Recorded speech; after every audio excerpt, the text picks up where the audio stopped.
त्या ठिकाणी आपण क्वेश्चन नंबर 19 सॉल्व करणार आहे.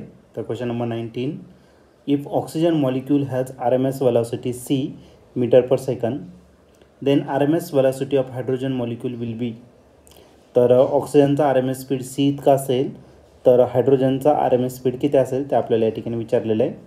Molecular masses of oxygen and hydrogen are 32 × 10⁻³ kg आणि 2 × 10⁻³ kg रिस्पेक्टिवली. म्हणजे ऑक्सिजनचा मोलर मास 32 ग्राम आहे आणि हायड्रोजनचा 2 ग्राम आहे. Okay. Boyle's law is obeyed. तर या ठिकाणी बॉइल्स लॉ ओबे केला जातो आहे. Boyle's law at a constant temperature pressure is inversely proportional to volume. Okay. तर हा क्वेश्चन 2021ला आलेला होता. तर या क्वेश्चनचे जे 4 ऑप्शन आहेत त्याच्यातलं पहिलं option A 8c, B option 1/8c, C option 1/4c, D option 4c. तर या 4 ऑप्शनपैकी या क्वेश्चनचा करेक्ट आन्सर काय असणार आहे तर ते आपण या ठिकाणी सॉल्व करून मग डिसाईड करूया. तर या क्वेश्चनमध्ये आपल्याला ऑक्सिजन मॉलिक्यूलचा RMS स्पीड दिलेला आहे c इतका. ओके. ऑक्सिजन मॉलिक्यूल आहे तर आपण ऑक्सिजनसाठी O2 कन्सिडर करू. ऑक्सिजन मॉलिक्यूलचा RMS स्पीड c इतका दिलेला आहे. त्यानंतर हायड्रोजनचा आपल्याला RMS स्पीड विचारलेला आहे H2 याचा स्पीड विचारलेला आहे. मोलर मास जे आहे ऑक्सिजनचं मोलर मास जर घेतलं तर ऑक्सिजनचं मोलर मास आहे 32 ग्राममध्ये, पण याने किलोग्राममध्ये दिलेलं आहे तर आपण त्याला किलोग्राममध्ये घेऊ. तशी काही गरज नाही आहे. तर 10⁻³ kg. आणि मोलर मास जर घेतला हायड्रोजनचं तर तो दिलेला आहे तुम्हाला 2 ग्राम आहे म्हणजे 2 × 10⁻³ kg. ओके. तर या ठिकाणी बॉइल्स लॉ या ठिकाणी काय होतोय ओबे होतोय.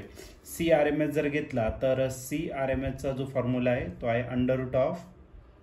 √3RT/m. आता 3 कॉन्स्टंट आहे, R कॉन्स्टंट आणि टेम्परेचर दिलंच नाही म्हणजे तो पण कॉन्स्टंट. म्हणजे CRMS जो आहे तो डिपेंड आहे फक्त कशावरती तर मासवरती डिपेंड आहे. तो पण कसा inversely square root of mass. मग CRMS is inversely proportional to the square root of molar mass. Okay. Inversely आहे. मग आता बघा आपल्याकडे 2 आहे. एक आपल्याला हायड्रोजनचं स्पीड फाइंड करायचं आहे आणि त्याला डिवायडेड करू आपण ऑक्सिजनच्या ह्याच्याने. ठीक आहे. आणि मोलर मासवरती इन्व्हर्सली प्रोपोर्शन आहे स्क्वेअर रूटमध्ये. ठीक आहे. मग स्क्वेअर रूटमध्ये घेतलं तर मोलर मास कोणाचा घ्यावा लागेल आपल्याला ऑक्सिजन इन्व्हर्सली म्हणून. आणि डिनॉमिनेटरला तर न्यूमरेटरला हायड्रोजनचं डिनॉमिनेटरला घ्यावं लागेल. मोलर मास कोणाचा तर हायड्रोजनचा.